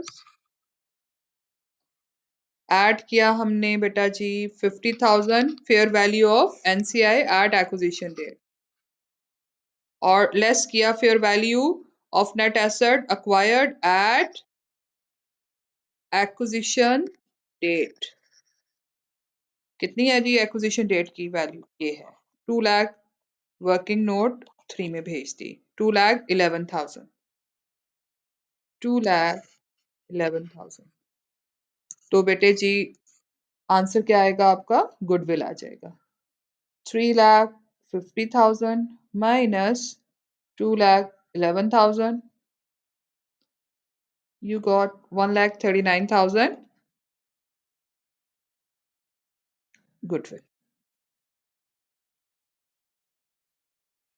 NCIG working note 4, fair value at NCI acquisition date कितनी है, यही है ना, हमने ये यूज करनी है, $50,000।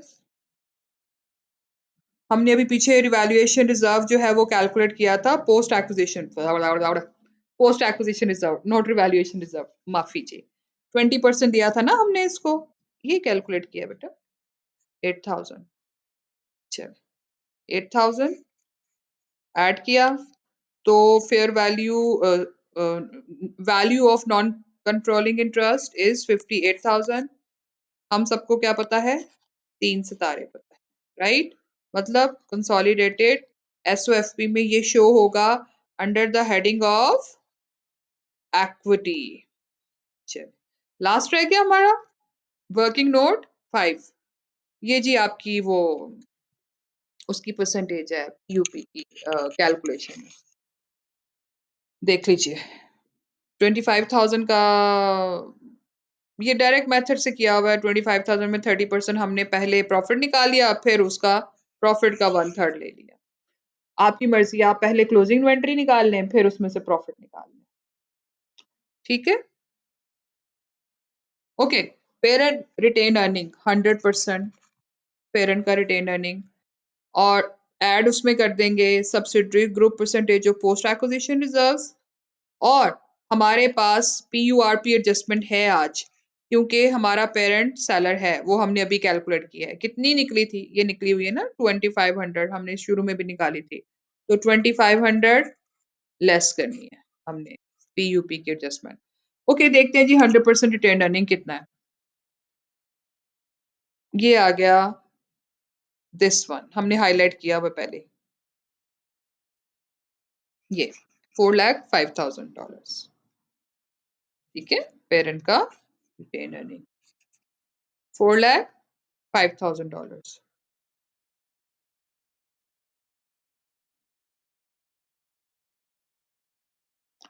4,05,000, ठीक हो गया। और ऐड क्या करना है, post acquisition reserve working two में हमने कैलकुलेट किया अभी, रिपोर्टिंग माइनस एक्विजिशन डेट का 80%, तो क्या आया था, 32,000 आया था। ये जरा जीरो इधर किधर हो गए, हम जरा इसको ठीक कर लेते हैं वरना खूबसूरत नहीं लगता हमारा मामला। ये ले जी,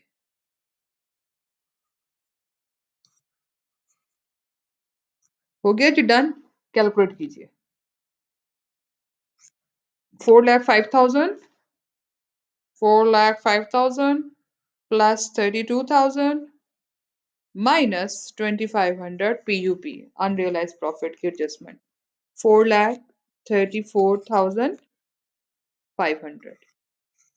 जी जी जी, मुझे याद है, मुझे याद है जनाब, 3 सितारे consolidated SO FP.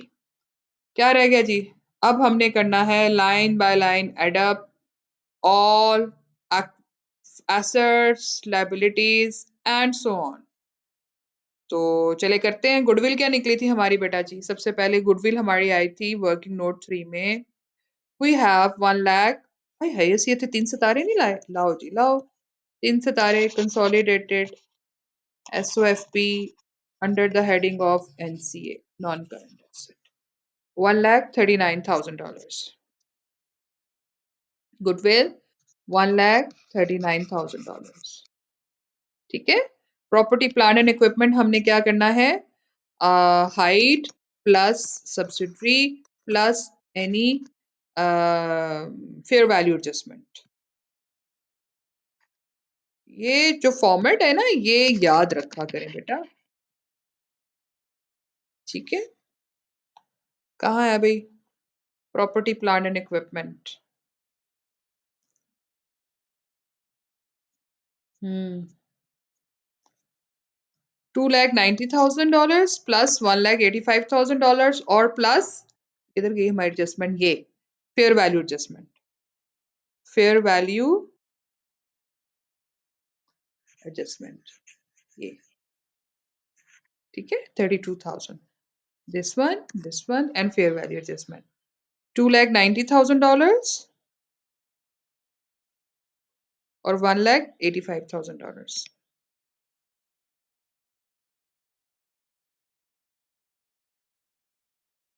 2,19,000 plus $1,85,000 plus $32,000।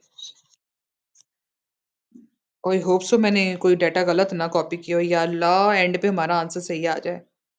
2,19,000 plus 1,85,000 plus 32,000। मैं इसलिए लाइव कैलकुलेशंस कर लेती हूँ, मैं इसको कॉपी पे मैं पहले भी इसको सॉल्व करके ना एक्सेल पे भी आपको दिखा सकती हूँ, but students gave me a feedback, miss जो इम्पैक्ट बोर्ड पे लिखने का आता है वो इम्पैक्ट हमें प्रिंटेड फॉर्म में नहीं आता। हाँ देखा, अब गलती होगी ना, ये 290 था, मैं कहा एक दफा देख लूं। 290, हाँ ये 90 था बच्चा। 2 लाख, ये भी गलत है, आ भी गलत। 2,90,000 था। दोबारा से कैलकुलेट करते हैं।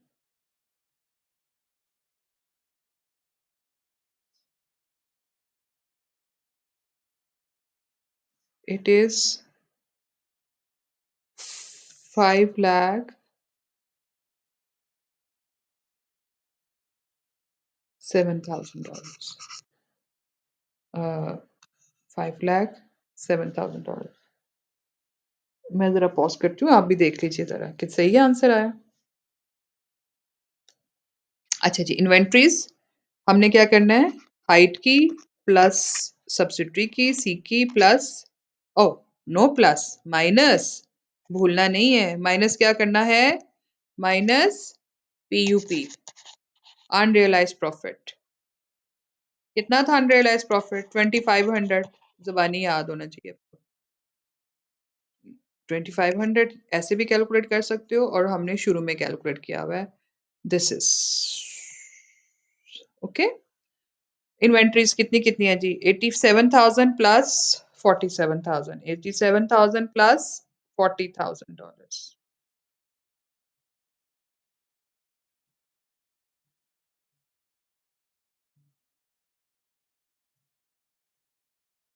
जी बेटा, $87,000 plus $40,000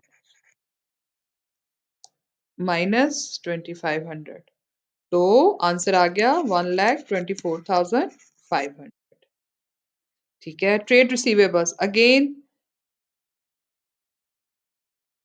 parent plus subsidiary minus current account. Current account balance है ना, आइए देखते हैं कितना है। ये देखिए, ये ओके। ट्रेड हाइट का $92,000, $92,000 प्लस $79,000। ठीक है, और माइनस $2,000 कहाँ से है? पॉइंट नंबर 4 हमें पता था, जो हमारा intra group.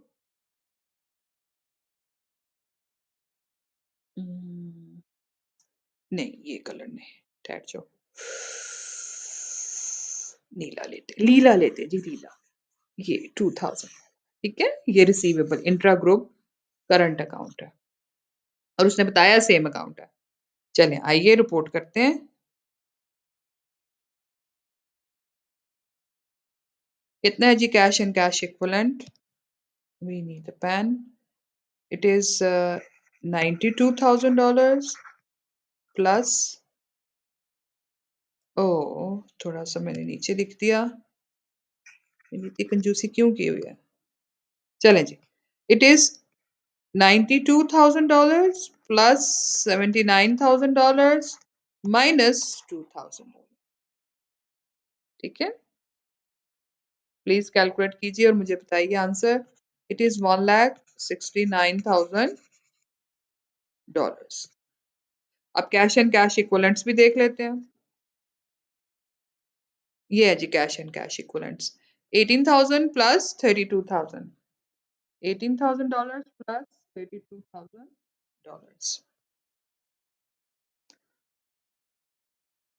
$18,000 plus $32,000, line by line add up $50,000।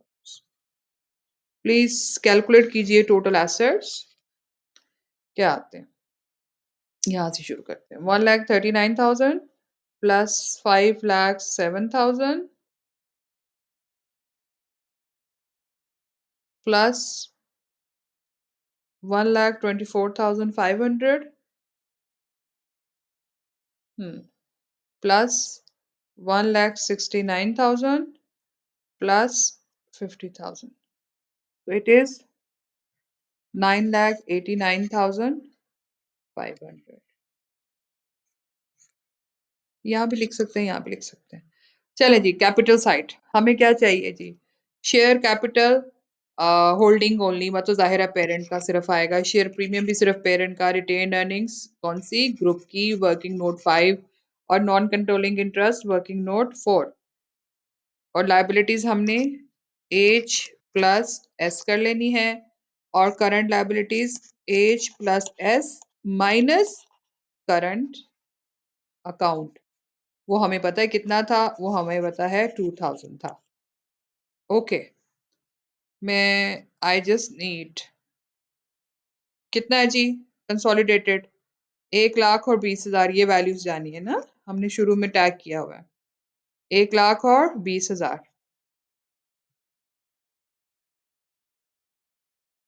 Share capital this is dollar sign. वो स्क्रीन ये जरा आज डेटा लंबा था इसलिए। शेयर प्रीमियम है जी 20,000। रिटेन अर्निंग्स ग्रुप की कितनी थी, 4,34,500। ओके, 4,34,500। ये आगे पीछे ना, इधर उधर स्क्रीन घूम घूम के ना आंखें घूम जाती हैं। Any how I tried my level best कि आपको अच्छे तरीके से सिखाया जा सके हर चीज। ओके बेटा, एनसीआई की वैल्यू कितनी थी हमारी वर्किंग नोट 4 की, ये $58,000। 58,000। अच्छा, ये कुछ हमारा 4 जो है खूबसूरत नहीं लिखा गया, ठीक है, हमने इसको खूबसूरत बना दिया। लोन्स रह गए,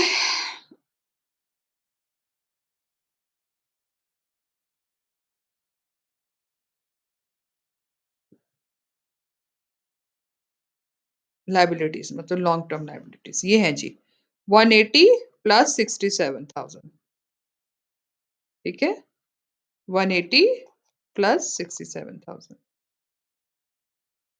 ओ 67 के 87, 67, 180, 180 प्लस 67,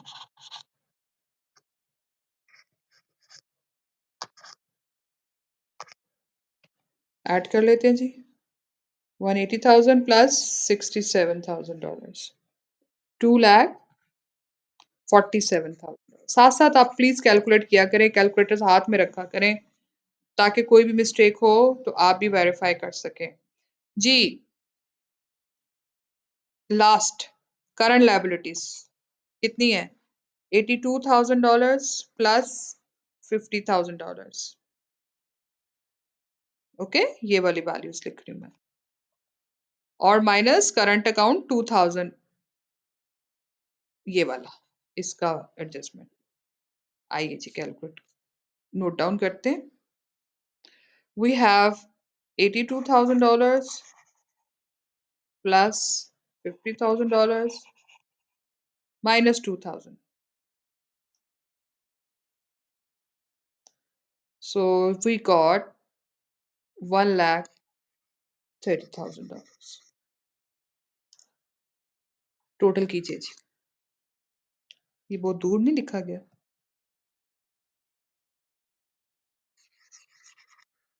बहुत ही बुरा लिखा गया। 1,30,000 बेहतर है, मच बेटर। ओके भाई, प्लीज बेटा जी कैलकुलेट कीजिए। 100,000 यहाँ से शुरू कर रही हूँ, plus 20,000 plus 4,34,500 plus 58,000 plus $1,30,000.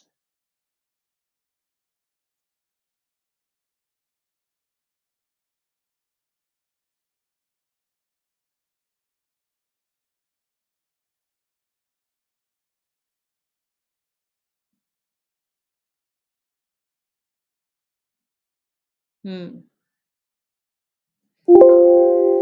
Calculate कीजिए और हमारी वीडियो, जी बेटे, वीडियो रीस्टार्ट।